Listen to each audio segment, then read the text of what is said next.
جو کچھ خدا کے رسول صلی اللہ علیہ وسلم نے بتایا اس کو مضبوطی سے پکڑ لیا. کہا یہ اللہ کی نافرمانی ہے، اس سے ساری عمر بچتے رہے.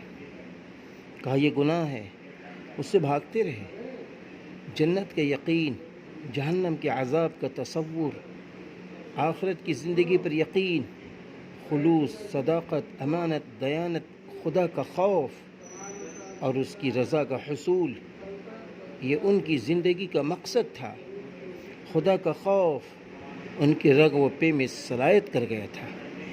اللہ کے لیے علم سیکھتے تھے اور اللہ ہی کے لیے سکھاتے بھی تھے. وہ پیٹ پر پتھر باندھ کر علم حاصل کرتے تھے اور اسی طرح سکھاتے تھے. وہ کوئی معاوضہ یا بدلہ لینے کے لیے تیار نہیں ہوتے تھے.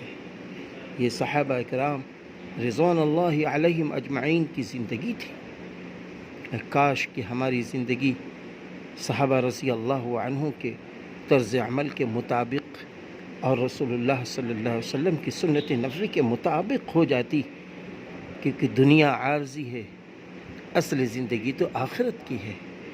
ہمارا کوئی قدم ایسا نہ اٹھے جس سے اللہ ناراض ہو جائے، میرے نبی کا طریقہ چھوٹ جائے، میرے صحابہ رضی اللہ عنہم اجمعین کا طریقہ چھوٹ جائے. ایسا کوئی قدم ہمارا نہ اٹھے.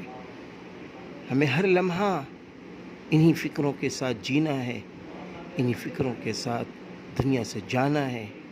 قرآن نے صاف صاف کہا ہے وَلَا تَمُوتُنَّ إِلَّا وَأَنْتُمْ مُسْلِمُونَ، اور تم مت مرو تو مسلم کی حیثیت سے مرو. وَأَنْتُمُ الْأَعْلَوْنَ إِن كُنتُم مُؤْمِنِينَ، اور تم ہی بلند ہوگے اگر تم مومن ہوگے. اللہ ہم سب کو مومن بنائے، سچا پکا انسان بنائے، دنیا و آخرت کے لیے تیاری کرنے والا بنائے اور ایمان کی روشنی میں انسانوں کو نفع دینے والا بنائے.